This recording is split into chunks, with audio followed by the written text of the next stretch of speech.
Hilirisasi nikel punya dua muka. Ia membawa untung bagi perusahaan. Apalagi perusahaan dari negeri Tiongkok yang mendominasi investasi dan pengoperasian smelter.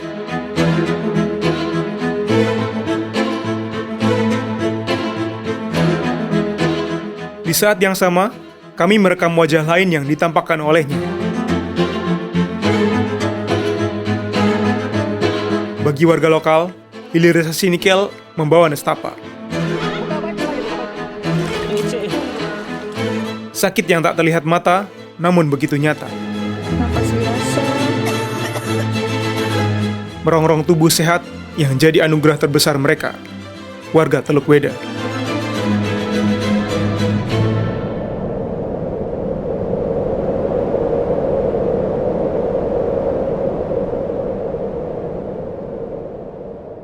Juli 2024, Lembaga Penelitian Nexus 3 Foundation dan Universitas Tadulako melakukan biomonitoring atau pengujian potensi risiko pajanan logam berat di sekitar Teluk Weda, Halmahera Tengah, Maluku Utara. Dua lokasi yang menjadi fokus penelitian adalah di Desa Gemaf dan Desa Lililef. Penelitian ini bertujuan untuk mengukur kadar zat beracun pada warga yang tinggal di sekitar pusat industri peleburan nikel atau smelter. Penelitian dilakukan dengan metode pengumpulan sampel darah. Sekitar 46 sampel darah dikumpulkan. Respondennya mulai dari warga, pekerja tambang, hingga nelayan setempat. Tak hanya sampel darah, spesimen biologis berupa daging ikan pun juga diperiksa. Karena ikan menjadi salah satu makanan pokok bagi warga yang hidup di sekitar Teluk Weda. Ikan segar yang baru ditangkap nelayan ini masuk dalam kategori sampel utama karena dagingnya belum terindikasi pembusukan. Dan dari sampel-sampel daging ikan segar inilah nantinya akan dilakukan uji laboratorium guna mengukur konsentrasi bahan kimia apa saja yang terkandung di dalamnya.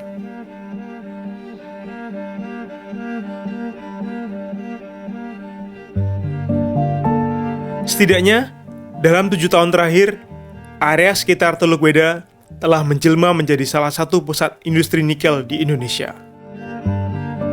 Dan Weda Bay Industrial Park atau IWIP menjadi salah satu yang terbesar bahkan dalam skala dunia. Dengan total jumlah serapan tenaga kerja mencapai 47.000 orang dan kapasitas produksi biji nikel hingga 21 juta ton. Nikel adalah salah satu bahan baku penting untuk memproduksi baterai kendaraan listrik atau electric vehicle. Dengan mengganti kendaraan berbasis bahan bakar fosil ke baterai listrik, pemerintah berharap mampu menjawab tantangan kebutuhan energi hijau yang lebih ramah lingkungan. Namun ironisnya, dalam rantai proses penambangan, pengolahan, hingga peleburan biji nikel, banyak masalah yang terjadi. Baik dari segi sosial, lingkungan, juga kesehatan.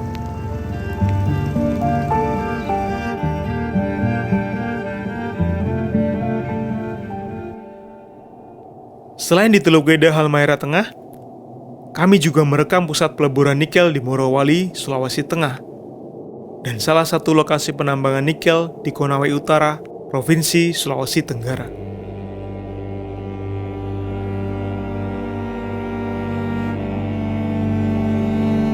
Dengan kualitas air laut seperti ini, nelayan setempatlah yang paling merasakan dampaknya.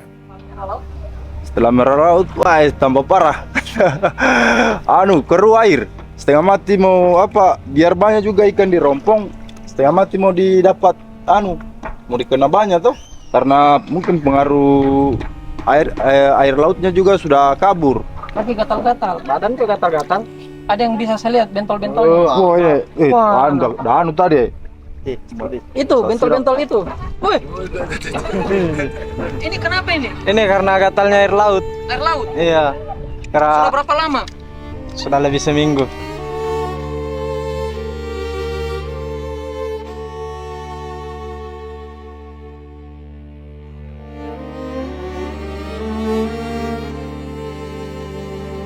...110 km dari Teluk Morombo, berdiri kawasan Indonesia Morowali Industrial Park atau IMIP. yang juga menjadi pusat kawasan industri nikel dan pengembangan baterai terbesar di Indonesia, dengan jumlah serapan tenaga kerja mencapai 80.000 orang. Tak jauh beda dengan kondisi nelayan di Morombo, Konawe Utara, di sini kualitas lingkungan pesisirnya juga menurun. Sementara di darat, sekitar 80.000 pekerja tiap harinya memenuhi jalanan di Kecamatan Bahodopi. Pemandangan ini terjadi hampir sepanjang hari, karena para buruh nikel ini bekerja 3 shift. Mereka juga hidup dengan kualitas udara yang bercampur dengan asap sisa hasil pembakaran biji nikel di smelter. Juga polusi akibat dari pembangkit listrik tenaga uap bertenaga batu bara. Sisa pembakaran batu bara yang berupa abu dikenal dengan istilah fly ash atau abu terbang. Selain ke dalam paru-paru manusia, abu ini juga dapat dilihat masuk ke rumah-rumah penduduk.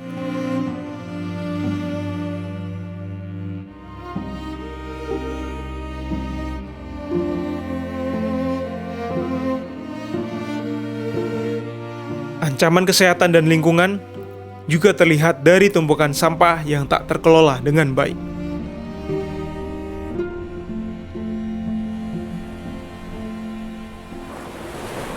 Dan tak hanya itu, ekspansi penambangan dan industri smelter di Morowali juga berpengaruh terhadap ruang hidup satwa, sekalipun bagi satwa yang berstatus dilindungi.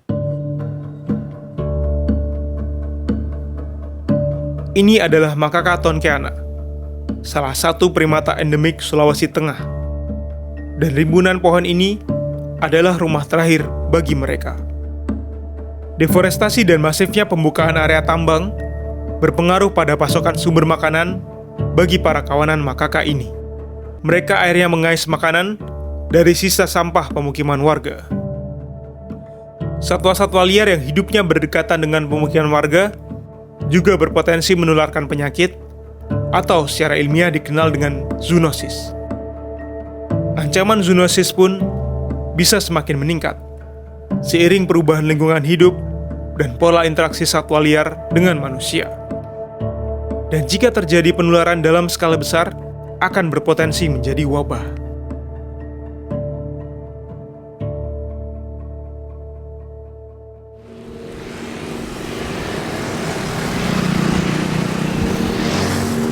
Ada sekitar 40.000 pekerja yang tinggal di desa Gemaf dan Lelilef. Seperti di Morowali atau Imip, baik pekerja atau warga juga hidup dengan lingkungan yang tak ideal bagi kesehatan.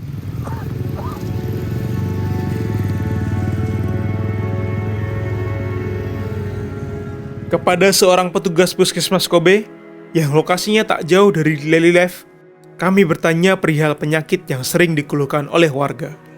Hampir sebagian besar itu dia ispa. Baik.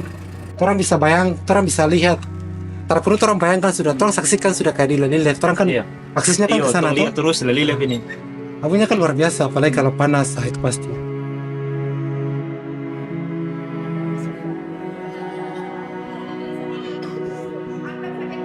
Kondisi kualitas kesehatan yang menurun tak hanya dirasakan oleh warga dan para pekerja tambang. Meski baru beberapa hari meliput, kami juga merasakan dampak dari buruknya kondisi lingkungan di sekitar tambang. Salah satu dari tim kami mengalami sesak nafas, pusing, dan mual.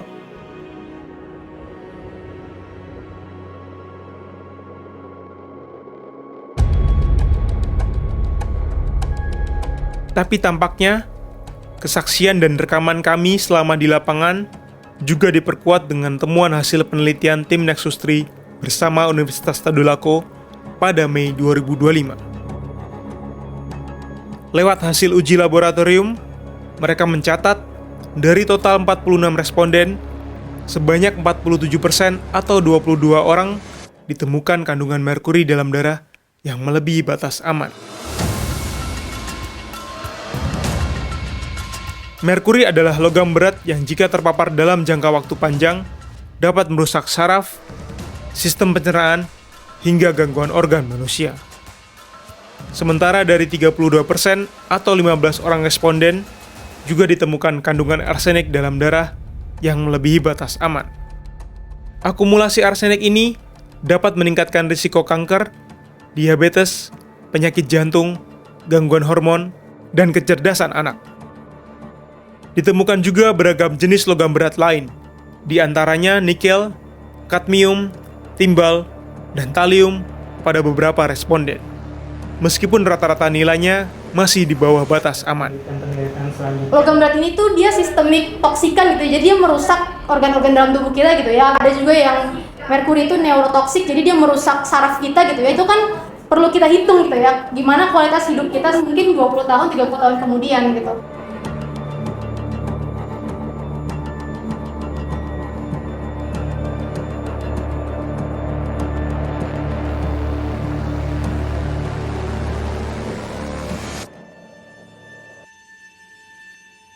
Selain pada manusia, konsentrasi arsenik juga ditemukan pada sampel ikan di sekitar perairan Teluk Weda. Jumlah kandungan arsenik pada ikan meningkat 20 kali lipat dibanding data tahun 2007 saat Lembaga Ilmu Pengetahuan Indonesia atau LIPI melakukan penelitian untuk analisis dampak lingkungan di sekitar tambang nikel. Akumulasi merkuri atau arsenik pada ikan di perairan sekitar Teluk Weda saat ini telah melebihi batas aman untuk konsumsi mingguan. Dan sebagai masyarakat pesisir, tentu warga di Teluk Weda rata-rata dapat mengkonsumsi hasil laut antara 2 hingga 3 kali sehari.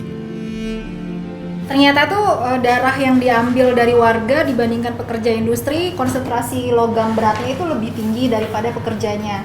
Kira-kira apa sih yang membuat justru warga ini lebih tinggi? Ternyata ikan-ikan yang dimakan oleh pekerja itu tuh berbeda sumbernya dibanding dari ikan-ikan yang dimakan oleh warga sekitar.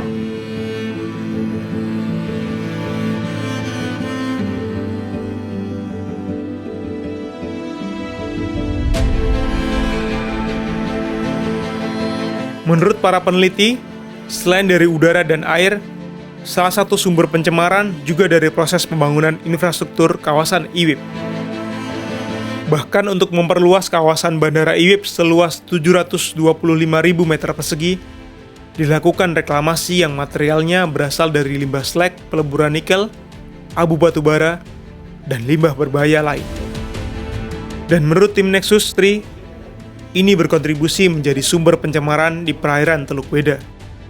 Menanggapi hasil penelitian temuan logam berat ini, Pelaksana Tugas atau PLT Kepala Dinas Perikanan dan Kelautan Maluku Utara, Fauzi Momole menyampaikan pentingnya koordinasi dari lintas sektor untuk segera menangani masalah ini.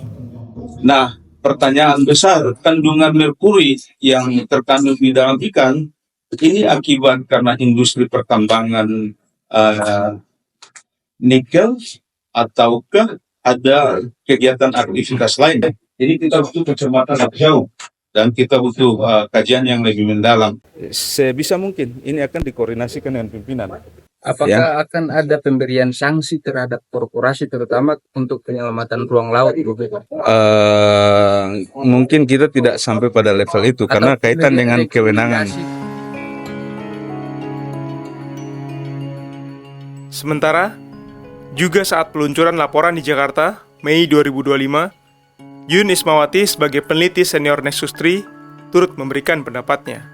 Dari polusi di tempat kerja, okupasi, dihirup, sehingga butiran atau ultra fine particle segala macam itu masuk ke dalam darah mereka dan itu mempengaruhi sistem ginjal mereka.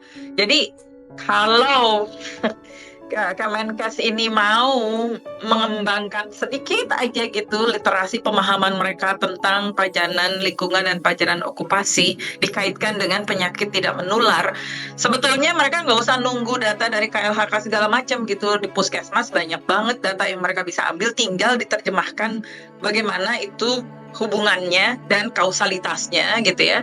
Padahal masalahnya di masyarakat, di publik ini udah bukan cuma virus doang, bukan cuma virus, macam-macam virus gitu ya, tapi penyakit tidak menular ini juga mengancam kesehatan.